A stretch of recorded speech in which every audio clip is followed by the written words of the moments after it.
ಮತ್ತು ಮೀಟು ಇಲ್ಲದೇ ಅಲ್ಲಿ ಮೋಹನ್ ಲಾಲ್ ಅವರು ಯಾಕೆ ರಿಸೈನ್ ಮಾಡ್ತಾರೆ ಕಲಾವಿದರ ಸಂಘದ ಅಧ್ಯಕ್ಷರಿಗೆ, ಅಂದರೆ ಅಮ್ಮ ಕಮಿಟಿ? ಅವರು ಈ ಥರ ಹೊಲಸು ಬತ್ತೈತೆ, ನಾನು ಈ ಜಾಗದಲ್ಲಿರೋದು ವೇಸ್ಟು, ಒಂದು ಉತ್ತಮವಾಗಿರೋದನ್ನ ನಾವು ಒಬ್ಬನ ಬೆಳೆ ತೋರಿಸಿದ್ರೆ ಇನ್ನು ತೋರಿಸೋ ನಮ್ಮನ್ನು 5 ಬೆಳೆ ತೋರ್ತೈತೆ, ಏನು ತೆಗಿರ್ಬೇಕು ಈ ಥರ? ನಾವು ವೃತ್ತಿ ಮಾಡೋಣ ಇಲ್ಲ ಇದನ್ನು ಹುಡ್ಕೋಣ? ಮೊದಲ ಕಮಿಟಿ ರಿಸೈನ್ ಮಾಡಿ ತಪ್ಪೇನಿಲ್ಲ. ಸೊ ಈ ಥರ, ಏಕೆಂದರೆ ಇವತ್ತೇನಾಗಿದೆ ಅಲ್ಲಿ ಕೇರಳದಲ್ಲಿ ಒಂದು 4-5 ಜನ ಇದಕ್ಕೆ ಯಾವುದೋ ಸಂಘ ಸಂಸ್ಥೆ ಫಾರಿನಿಂದ ಫಂಡ್ ಬರ್ತಾಯಿದೆ ಕಾಣ್ತದೆ. ಇದು ಏನು ಅಂದರೆ ಇದನ್ನು ಒಂದು ಪ್ರೊವೋಕ್ ಮಾಡ್ತಾರೆ, ಮೀಟು ಅಂತ ಮಾಡಿ ಈ ಸಂಘ ಯಾವುದೋ ಇಂಟರ್ನ್ಯಾಷನಲ್ ಹೊರದೇಶದಿಂದ ಈ ಥರ ಪಬ್ಲಿಕ್ ಮಾಡೋದು, ಆಮೇಲೆ ಈ ಥರ ಆರ್ಟಿಸ್ಟ್ನ ಬಿಡೋದು, ಈ ಥರ ಮಾಡಿ ಅವ್ರು ಡ್ಯಾಮೇಜ್ ಮಾಡಿ ಅಂತ ಈ ಥರ ಮಾಡ್ತಾರೆ. ಅದರಿಂದ ಆ ಥರ ಆಗಿರ್ಬೋದು. ಅದು ಮೊದಲಲ್ಲಿ ಬೇಕಾಗಿಲ್ಲ ಅಂತಾರೆ. ಅವ್ರ ಮನೆ ಊಟ ಮಾಡಿ, ಅವ್ರ ಮನೆ ಕೆಲಸ ಮಾಡಿ, ಕೆಲಸ ಇದೆಲ್ಲ ಸೋಷಿಯಲ್ ವರ್ಕ್ ಮಾಡ್ತಾರೆ, ಕೆಲಸ ಮಾಡ್ತಾ ಇರೋದು, ಯಾರು ಸಂಬಳಕ್ಕಿಲ್ಲ. ಏನು ತೆಗಬೇಕು ಅಂತಾರೆ. ಇದನ್ನು ಸುಮ್ಮನೆ ಇಲ್ದಿರೋದಿಲ್ಲ, ಮಗ ಬಣ್ಣ ಯಾಕೆ ಹಚ್ಚಿಸ್ಕೋಬೇಕು?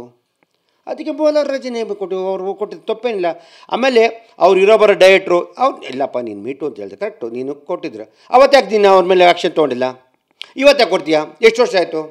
ತಪ್ಪಲ್ವಾ? ಹಂಗಾರೆ ನೀನು ಅಡ್ಜಸ್ಟ್ ಅವತ್ತಾಗ್ಬಿಟ್ಟು ಇವತ್ತು ಬಿಟ್ಬಿಟ್ಟೋದು ತಪ್ಪಲ್ವಾ? ಆಮೇಲೆ ಕಲಾವಿದ್ರು ಯಾರು ನನಗೆ ಗೊತ್ತಿದ್ದಂಗೆ ಕೊಡಲ್ಲ, ಕಲಾವಿದ್ರು ಯಾರೂ ಇಲ್ಲ. ಕಲಾವಿದ್ರು ಕರೆಕ್ಟಾಗಿ ಇಷ್ಟ ಸಿನಿಮಾ ಮಾಡಿಲ್ಲ ಬೇಡ ಸರ್ ದಯವಿಟ್ಟು ಬರ್ತೀನಿ ಸರ್ ಅಂತೆ. ಆ ಥರದವರು ಬೇಡ ಸರ್ ಬರ್ತೀನಿ ಸರ್, ಬೇಡ ಸರ್ ನಮಗೇನು ಇಂಟ್ರೆಸ್ಟ್ ಇಲ್ಲ, ಕತೆ ಇಷ್ಟ ಇಲ್ಲ ಅಂತ ಬಂದ್ಬಿಡ್ತಾರೆ. ಇನ್ನು ಕೆಲವರು ಪಾಪ ಅವ್ರ ಕಷ್ಟನೋ ಸುಖನೋ ಏನೋ ಇದೆ. ಇವತ್ತಿಂದ ನೋಡಿದರೆ ಹೆಣ್ಮಕ್ಳನ್ನ ಬೆಳಿಗ್ಗೆ 6 ಗಂಟೆಗೆ ಹೋಗಿ ಪಾಪ ಗಾರ್ಮೆಂಟ್ಸ್ಗೆ ಹೋಗೋರಿಗೆ ಅಡುಗೆ ಮಾಡಿ, ಮಕ್ಕಳು ಸ್ಕೂಲಿಗೆ ಕಳಿಸಿ, ಪಾಠ ಕಳಿಸಿ, ಬ್ಯಾಗ್ ತೊಗೊಂಡು ಕ್ಯಾರಿಯರ್ ತೊಗೊಂಡು 8 ಗಂಟೆಗೆ ಗಾರ್ಮೆಂಟ್ ಬಾಗ್ಲಾಗ್ಬಿಡ್ತಂತ 10-12 ಸಾವಿರ ಸಂಬಳ ಕಲಿತಾರೆ ಪಾಪ ಹೆಣ್ಮಕ್ಳು, ಹೊಟ್ಟೆ ಉರಿತದೆ. ಇವತ್ತು ಸಿನಿಮಾದಲ್ಲಿ ಬಂದು ನಾನು ಮೀಟು ಐತೆ, ನಿನಗೆ ಕಾರ್ ಕನ್ವೀನಿಯನ್ಸು, ಮೇಕಪ್ಪು, ಅಸ್ಟೆಂಟು, ಬಿಸಿಲಲ್ಲಿ ಒಂದು ಕೊಡೆ, ಒಂದು ನೀರು ಕುಡಿಯೋಕ್ಕೆ ಒಂದು ಲೋಟ, ಅದು ಎಳ್ನೀರು ಜ್ಯೂಸ್ ಹಿಂಗೆಲ್ಲ ಕೊಟ್ಟು ಎಲ್ಲ ಮಾಡ್ಕೊಂಡು ಇವತ್ತು ಮೀಟು ಐತೆ, ತಪ್ಪಲ್ವಾ? ಇದೆಲ್ಲ ನೀವು ಬೇರೆ ಭಾಷೆ ಹೀರೋಯಿನ್ಸ್ ಕೊಡ್ತೀರಂತೆ, ಕನ್ನಡ ಹೀರೋಯಿನ್ಸ್ ಕೊಡೋದಿಲ್ವಂತೆ ನೀವು? ನಾನು ಕನ್ನಡದ ಬಗ್ಗೆ ಮಾತಾಡ್ತಾರೆ, ಎಲ್ಲ ಭಾಷೆಯವ್ರಿಗೆ ಹೇಳ್ತೀನಿ ಸರ್. ಕೇಳ್ತಾ ಇರೋದು ಬೇರೆ ಭಾಷೆ ಹೀರೋಯಿನ್ಸ್ ಬಂದಾಗ ಎಷ್ಟು ಫೆಸಿಲಿಟೀಸ್ ಕೊಡ್ತಾರೆ, ಅದೇ ನಮ್ಮ ನಾಡಿನ ಹೀರೋಯಿನ್ಸು ನಾವಿದ್ದಾಗ ಈ ಥರದ ಫೆಸಿಲಿಟೀಸ್ ಏನು ಕೊಡಲ್ಲ, ನಾವು ಅದನ್ನು ಕೇಳೋದು ಇಲ್ಲ, ಆದರೆ ನಮಗೆ ಅವಕಾಶನೇ ಕೊಡೋದಿಲ್ಲ ಅಂತಾರಲ್ಲ. ಬೇರೆ ಭಾಷೆ ಹೀರೋಯಿನ್ ಬಂದು ಎಲ್ಲಿ ಬೇಕಾದ್ರೂ ಆ ಥರ ಅವತ್ತು ಬೇರೆ ಭಾಷೆ ಸಿನಿಮಾಗಳು ಬೇರೆಯವ್ರು ಕೋಟಿ ಆದರೂ ನಮ್ಮಲ್ಲಿ ಇದೆಯಾ? ನೀನು ಕೇಳೋದು ಕರೆಕ್ಟು. ಈಗ ನನಗೆ ಮೂಟೆವರೆಗೆ 10-15 ಕೆ ಜಿ ಶಕ್ತಿ ಇದೆ, 20 ಕೆ ಜಿ ವರ್ಷದ್ರೆ ಏನಾಗುತ್ತೆ? ಸ್ವಲ್ಪ ಕುಸಿತೀನಿ, 30 ಕೆ ಜಿ ಅಲ್ಲೇ ಮನೆಗೆ ಮಾಡ್ತೀನಿ. ನೀನು ಬೇರೆ ಭಾಷೆ ಸಿನಿಮಾಗೆ ನಿನ್ನ ವ್ಯಾಲ್ಯೂನ ಹೆಂಗೆ ಇರಬೇಕಲ್ಲ? ತಪ್ಪೇನೆ, ನೀನು ಕೇಳೋ ತಪ್ಪಿಲ್ಲ. ಇವತ್ತು ಎಷ್ಟು ಜನ ನಟ ನಟಿಯರು ನೀವು ಯಾವ ರೀತಿ ಸೇಫಿಯಲ್ಲಿದ್ದೀರಾ? ಯಾವ ಪ್ರೊಡ್ಯೂಸರ್ ಬದುಕೋರೆ, ಯಾವ ಇಂಡಸ್ಟ್ರಿ ಟೆಕ್ನಿಷಿಯನ್ ಎಷ್ಟು ಜನ ಬದುಕಿದ್ದಾರೆ? ಬೆರಳೆಣಿಕೆ ಎಷ್ಟು ನಟ ಇವತ್ತು ಕನ್ನಡ ಚಿತ್ರರಂಗ ಎಂತ ಕುಸಿತಾ ಇದೆ? ಯಾರಿಗೂ ಅವ್ರು ಅರ್ಥ ಆಗ್ತಾ ಇದೆಯಾ? ಇವತ್ತು ಬೇರೆ ಭಾಷೆಗಳು ಡಬ್ಬಿಂಗ್ ಬರ್ತಾ ಇದೆ, ಪ್ರತಿ ಭಾಷೆಯನ್ನು ಡಬ್ ಬರ್ತಾ ಇದೆ. ಕನ್ನಡ ಸಿನಿಮಾ ಮುಳುಗ್ತಾ ಇದೆ, ಕನ್ನಡ ಚಿತ್ರರಂಗ ಮುಳುಗ್ತಾ ಇದೆ, ಭಾಷೆ ಅಲ್ಲ ಕನ್ನಡ ಮುಳುಗ್ತಾ ಇದೆ. ಭಾಷೆ ಬರಬೇಡಿ ನಾವು ಹೇಳಲ್ಲ, ಈ ಯಾವ್ದಾದ್ರು ಬರ್ಬೋದು, ಎಲ್ಲಿಂದ ಬರ್ಬೋದು. ಇವತ್ತೇನಾಗ್ತಿದೆ, ನಾವು ಉಳ್ಕೋತಾ ಇಲ್ಲ. ಯಾಕೆ ಅಂದರೆ ನಮ್ಮಲ್ಲಿ ಬೆರಳೆಣಿಕೆ ಕಲಾವಿದರಿದ್ದಾರೆ. ಆ ಕಲಾವಿದರು ವರ್ಷಕ್ಕೆ 3 ಮಾಡೋರು ಅಟ್ಲೀಸ್ಟ್ ಉಳ್ಕೋತೀವಿ.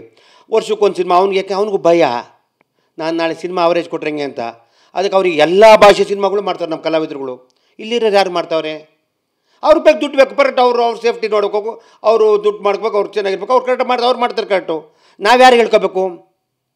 ಈ ಬೇರೆ ಭಾಷೆಯವ್ರು ಬಂದು ಇವಾಗ ಕೇರಳದವ್ರು ಬರ್ತಾನೆ, ಮಡ್ರಾಸಲ್ಲಿ ಬರ್ತಾನೆ, ತಮಿಳ್ನಾಡು ಬರ್ತಾನೆ, ಆಂಧ್ರದ ಬರ್ತಾನೆ, ಎಲ್ಲ ಇಲ್ಲಿ ಬಂದು ಎಲ್ಲ ಇಲ್ಲಿರೋ ಆ ಕಲಾವಿದ್ರಲ್ಲಿ ಹೋಗಿ ಮಾಡ್ತಾರೆ. ತಪ್ಪೇನಿಲ್ಲ, ಅವ್ರು ಮಾಡ್ತಾರೆ. ಅವ್ರಿಗೇನು ಅವ್ರು ದುಡ್ಡು ಬೇಕು ಮಾಡ್ತಾರೆ. ನಾವು ಯಾರಿಗೆ ಹೇಳೋಣ ನಮ್ಮ ಪರಿಸ್ಥಿತಿ? ಅವತ್ತಿನ ಪುಣ್ಯಾತ್ಮರು ಇಂಡಸ್ಟ್ರಿ ಕಟ್ಕೊಂಬಂದ್ರೆ ಅವ್ರು ನಮ್ಮ ಪರಿಸ್ಥಿತಿ. ಈಗ ನಾವೆಲ್ಲ ಕೋಟಿ ಅಂತ ದುಡ್ಡು ಹಾಕ್ತೀವಲ್ಲ, ನಾವು ಇದೇ ವ್ಯಾಪಾರ ಬೇರೆ ಹಾಕಿರಿ ಅಂತಿಗೆ ನಾವು ಸಿನಿಮಾ ದುಡ್ಡು ಮಾಡ್ಬೋದಲ್ಲ. ನಾವೇಂತ ಕೆಲಸ ಆಯ್ತೀವಿ? ಡಬಲ್ ಬರುತ್ತೆ ಅಂತ. ಡಬ್ಬಲ್ ಅಲ್ಲ, ಇಂಡಸ್ಟ್ರಿ ಉಳಿಲಿ, ಡಬ್ಬಲ್ ಬರ್ತದೆ ಅಂತಲ್ಲ. ಒಂದು ಕೆಲಸ ಮಾಡಿ ಹಾಕಿದ್ದು ಒಂದು ಕೊಡ್ತೀನಿ ಅಂತೇಳಿ ನಿಮ್ಮ ಕೈ ಮುಗಿದು ಯಾರು ಹೇಳ್ತಾರೆ ಅವ್ರ ಜೊತೆ ಸಿನಿಮಾ ಮಾಡ್ತೀನಿ. ಇಂಡಸ್ಟ್ರಿ ಉಳಿಲಿ, ನಮ್ಮ ಭಾಷೆ ಉಳಿಲಿ, ನಮ್ಮ ಹಿರಿಯರು ಮಾಡ್ಕೊಂಬಂದವ್ರೆ ನಮ್ಮತನ ಉಳಿಲಿ ಅಂತ ಅಷ್ಟೇ ಮಾಡ್ತಾರೆ ಹೊರತು ಡಬ್ಬಲ್ ಬರ್ತದೆ ಅಂತಲ್ಲ. ಇವತ್ತು ಯಾವ ರೀತಿ ಆಪ್ಷನ್ ಬೇಕು ಮೇಡಮ್? ಬನ್ನಿ, ಇವತ್ತು ನೀವೆಲ್ಲ ಹೇಳ್ತಿರಲ್ಲ ಮೀಟು ಬಗ್ಗೆ ಹೇಳ್ತೀರಾ. ನೀನು ಇಲ್ಲಿಂದ ಮೀಟು ಅಂತ ಬಲಾತ್ಕಾರ ಮಾಡೋದು ಮೀಟು. ಬನ್ನಿ ಚರ್ಚ್ಗೆ ಹೋಗೋಣ, ಬ್ರಿಗೇಡ್ಗೆ ಹೋಗೋಣ, ಕೋರ್ಮಂಗಲ್ಗೆ ಹೋಗೋಣ. ಬನ್ನಿ, ಇವತ್ತು ಫ್ರೈಡೇ, ನಾನು ವೀಕ್ಲಿ ಒನ್ಸ್ ಹೋಗ್ತೀನಿ, ಎಲ್ಲ ಕಡೆ ಹೋಗ್ತೀನಿ. ನಾನು ವೀಕ್ಲಿ ಒಂದೇ ದಿನ ಒಂದು ಡ್ರಿಂಕ್ಸ್ ಮಾಡೋದು ನೋಡಿಕೊಂಡು ಎಲ್ಲ ಮಾಡ್ತೀನಿ. ಬನ್ನಿ, ಅಲ್ಲಿ ನೋಡಿ, ರಾತ್ರಿ 3 ಗಂಟೆ 2-3 ಗಂಟೆ ಟೈಟ್ ಆಗ್ಬಿಟ್ಟು ಹ್ಯಾಪಿ ಹುಡುಗ ಹುಡುಗಿ ಕಾರ್ ಮೇಲೆ ಬಾನೆಟ್ ಮಲ್ಕೊಳ್ಳೋದು ಏನು ಕೇಳ್ತೀಯ, ರೋಡಲ್ಲಿ ಮಲ್ಕೊಳ್ಳೋದು ಏನು ಕೇಳ್ತೀಯ? ಇದಕ್ಕೇನು ಹೇಳ್ತಾರೆ? ಅದಕ್ಕೆ ಮೀಟು ಅಂತಾರೆ. ಅದು ಅವ್ರು ಇಷ್ಟಪಟ್ಟು ಮಾಡ್ಕೊಳ್ಳೋದಕ್ಕೂ ಬಲವಂತ ಮಾಡಿ ಮಾಡೋದಕ್ಕೂ ಲಾಟ್. ಅದಕ್ಕೆ ಅದನ್ನು ವೀಟು ಅಂತಲ್ಲ, ಇನ್ಮೇಲೆ ವೀಟು ಮಾಡ್ಕೊಂಬಿಟ್ರೆ ಒಳ್ಳೇದು. ಮೀಟು ಇಲ್ಲ, ಈಗ ವೀಟು ಆಗ್ಬಿಟ್ಟಿದೆ. ಮೀಟು ಅನ್ನೋದು ಕಂಪಲ್ಸರಿ ಇಲ್ಲ. We are adjustment. ನನಗೆ ನೀನು ಬೇಕು, ನಾನು ಬೇಕು, ಲಿವಿಂಗ್ ಟುಗೆದರ್ ಆಗಿದೆ. ಅದಕ್ಕೆ ಮೀಟು ಅನ್ನೋದು ಹೋಗ್ಬಿಟ್ಟಿದೆ ಕಾನ್ಸೆಪ್ಟ್. ಸರ್ ಎಲ್ಲರೂ ಆ ಥರ ಇರಲ್ವಲ್ಲ ಸರ್? ಎಲ್ರಿಗೂ ನಾನು ಹೇಳಿದ್ವಲ್ಲ, ನೀವು ವೀಟು ಅಂತ ಹೇಳ್ತಾ ಇದ್ದೀರಾ, ಎಲ್ಲ ಆ ಥರ ಕಾನ್ಸೆಪ್ಟ್ ಬಂದ್ಬಿಟ್ಟಿದೆ ಅಂತ. ತುಂಬ ಇರೋರಿಗೆ ಈಗ ಹೇಮಾ ಕಮಿಟಿ ವರದಿ ಥರ ಒಂದು ಕಮಿಟಿ ಬರಬೇಕು ಅಂತ ಹೇಳ್ತಾ ಇರೋದು ಯಾಕೆ ಅಂತಂದರೆ, ಕೆಲವೊಬ್ರು ಹೆಣ್ಮಕ್ಳು ಆ ಥರ ರೆಸ್ಟ್ರಿಕ್ಷನ್ಸಲ್ಲಿ ಇಟ್ಕೊಂಡಿರ್ತಾರೆ, ಅವ್ರನ್ನ ನಾವು ಹೋಗ್ಬಾರ್ದು, ಕಮಿಟ್ಮೆಂಟ್ಸ್ ಕೊಡಬಾರ್ದು ಅಂತ, ಅಂಥವ್ರಿಗೋಸ್ಕರ ಬೇಕು ಅಂತ ಹೇಳ್ತಾ ಇರೋದು. ಆ ಥರ ಇದ್ದಾಗ ನೀನು ಕರೆಕ್ಟಮ್ಮ, ನೀನು ಹೇಳೋದು ಕರೆಕ್ಟು. ನಾನು ಎಲ್ಲರೂ ಇದ್ದಾರೆ ಅಂತ ಪಾಪ ಹೇಳಲ್ಲ, ತುಂಬ ಒಳ್ಳೆ ಹೆಣ್ಮಕ್ಳಿದ್ದಾರೆ. ಆಮೇಲೆ ಅದು ಮಾಡಿದವರೆಲ್ಲ ಕೆಟ್ಟವ್ರು ನಾನು ಹೇಳಲ್ಲ, ಅವ್ರ ಸಮಯ ಹೆಂಗೆ ಗೊತ್ತಿಲ್ಲ ಪಾಪ, ಅವ್ರ ಸಂಬಂಧ ನಾವು ಅವ್ರ ಪಾಪ ತಪ್ಪೇಳಕ್ಕಲ್ಲ. ನೀನು ಹೇಮಾವತಿ ಕಮಿಟಿ ಹೇಳ್ದಲ್ಲ, ಆ ಥರ ಯಾವ್ದಾರು ಇದ್ದರೆ ಒಂದು ನೀನು ಬಂದು, ನಮ್ಮ ವಾಣಿಜ್ಯ ಮಂಡಳಿ ಇದೆ, ಕಲಾವಿದ ಸಂಘ ಇದೆ, ನಿರ್ಮಾಪಕ ಸಂಘ, ಏನು 3 ಸೊತ್ತೋಗ್ಬಿಟ್ಟಿದ್ಯಮ್ಮ. ಯಾರನ್ನ ಬಂದು ಕಂಪ್ಲೇಂಟ್ ಮಾಡಿದ್ರು, ಏನು ಮಾಡಿದ್ರಿ ಎಲ್ಲರೂ ಸೇರ್ಕೊಂಡು? ಏನೂ ಆಗಲಿಲ್ಲ. ಅವ್ರ ಮೇಲೆ ಡಿಫಾಮೇಷನ್ ಕೇಸ್ ಆಯಿತು, ಸಾಕ್ಷಿಗಳು ಕೇಳಿದ್ರು, ತುಂಬ ದಿನ ಆದ್ಮೇಲೆ ಬಂದಿದ್ದೀರಾ ಅಂತ ಹೇಳ್ಬಿಟ್ಟು ಸಾಕ್ಷಿಗಳು ಇಲ್ಲ ಅಂತ ಹೇಳಿದ್ದಕ್ಕೆ ಅವ್ರ ಮೇಲೆ ಡಿಫಾಮೇಷನ್ ಫೈಲ್. ಹಂಗಾರೆ ಮೋಸ್ಟ್ಲಿ ನೀವು ಶ್ರುತಿಯರ ಕೇಸ್ ತುಂಬ ನೀವು ಇನ್ವಾಲ್ವ್ಮೆಂಟ್ ಆಗಿದ್ದಾರೆ. ಯಾಕೆಂದ್ರೆ ಇಲ್ಲ ನೀವು ಹೆಂಗೆ ಹೇಳ್ತೀರಿ, ಕಾನೂನು ನ್ಯಾಯಮೂರ್ತಿಗಳ ಮುಂದೆ ನಾವೆಲ್ಲ ಅಮ್ಮ ಕಾನೂನು ನಾವು ಗೌರವಿಸ್ತೀವಿ, ಕಾನೂನು ನಾವು ವಿರೋಧಿಸಲ್ಲ. ಕಾನೂನು ಹಂಗಾರೆ ನೀನು ಹೇಳ್ತಷ್ಟೇ ಕೇಳ್ಬೇಕು. ಹೇಳ್ತಾ ಇರೋದು ಕೋರ್ಟ್ಗೆ ಹೋದ್ರು, ಅಲ್ಲಿ ಆ ಥರ ಆಯಿತು. ನಿಮ್ಮ ಫಿಲ್ಮ್ ಚೇಂಬರಿಂದ ಆಗಿರ್ಬೋದು, ಅಂಬರೀಷ್ ಸರ್ ಕಡೆಯಿಂದ ಆಗಿರ್ಬೋದು, ಏನು ಇತ್ಯರ್ಥ ಆಗ್ಲಿಲ್ವಲ್ಲ ಅಂತ ಹೇಳ್ತಾ ಇರೋದು. ಆಗಿದ್ರೆ ಅಲ್ಲ, ಅದ್ರ ಬಗ್ಗೆ ಏನಾದ್ರು ಹೆಚ್ಚು ಕಮ್ಮಿ ಆಗಿದ್ರೆ ಅದ್ರ ಬಗ್ಗೆ ಆಗಿರೋದು, ಆಗಿಲ್ದ್ರೆ ನೀನು ಆಗಿದೆ ಅಂತ ನೀನು ವೈಯಕ್ತಿಕವಾಗಿ ದ್ವೇಷ ಇಟ್ಕೊಂಡಿರ್ಬೋದು. ಪಾಪ ಹೆಣ್ಮಗು ಬಗ್ಗೆ ಅಲ್ಲ, ಅಯ್ಯಮ್ಮಪ್ಪ ನಮ್ಮನೆ ಥರ ಹೆಣ್ಮಗು ಥರ ದ್ವೇಷದಲ್ಲಿ ಮಾಡಿರ್ಬೋದು. ಹಂಗಾದ್ರೆ ನೀನು ಹೇಳ್ತಷ್ಟೇ ಅವನು ಅವ್ರ ಮೇಲೆ ಆಕ್ಷನ್ ತೊಗೊಳಕ್ಕಾಗುತ್ತಾ? ತಪ್ಪಲ್ವಾ? ಮತ್ತು ನೀವು ಹೇಳ್ತೇನೆ ಅಂದರೆ ಶ್ರುತಿಯರೇನಾಯ್ತು ಹಂಗಾರೆ ತೊಗೊಳ್ಳಿಲ್ಲ ಅಂದರೆ ತಂಗ ಅರ್ಜುನ್ ಸರ್ ಕೆಟ್ಟವ್ರಂತಲ್ಲ. ನಮ್ಮ ಅರ್ಜುನ್ ಸರ್ದಿ ಎಂತೆಂಥ ಕಲಾವಿದ ಮಾಡಮ್ಮ, ಎಂಥ ಆರ್ಟಿಸ್ಟ್ ಅಮ್ಮ. ಆಮೇಲೆ ಇವರು ಒಳ್ಳೆ ಆರ್ಟಿಸ್ಟ್. ನಾವೆಲ್ಲ ಏನು ಅನ್ಎಕ್ಸ್ಪೆಕ್ಟೆಡ್ ಆಗಿದೆ ಅಂತ ಅದು ತಿಳ್ಕೊಬೇಕಾದ. ಆಕ್ಸಿಡೆಂಟಿಗೆ ಅನ್ಎಕ್ಸ್ಪೆಕ್ಟೆಡ್ ಬೇಕು ಅಂತ ಯಾರು ಮಾಡಲ್ಲ, ಆಗಿದೆ. ಅದನ್ನು ನಾವು ಕಾನೂನು ಮುಂದೆ, ಕಾನೂನು ಕೋರ್ಟ್ ಅಂತಿದೆ, ನ್ಯಾಯಾಲಯದ ಮೇಲೆ ನಮ್ಗೆ ಅಪಾರ ನಂಬಿಕೆ ಇದೆ, ಅದ್ರ ಬಗ್ಗೆ ತುಂಬ ಭರವಸೆ ಇದೆ. ನ್ಯಾಯಾಲಯ ನಂಬ್ತೀವಿ, ನ್ಯಾಯಮೂರ್ತಿಗಳು ಅವ್ರಿಗೆಲ್ಲ ಗೊತ್ತಿದೆ.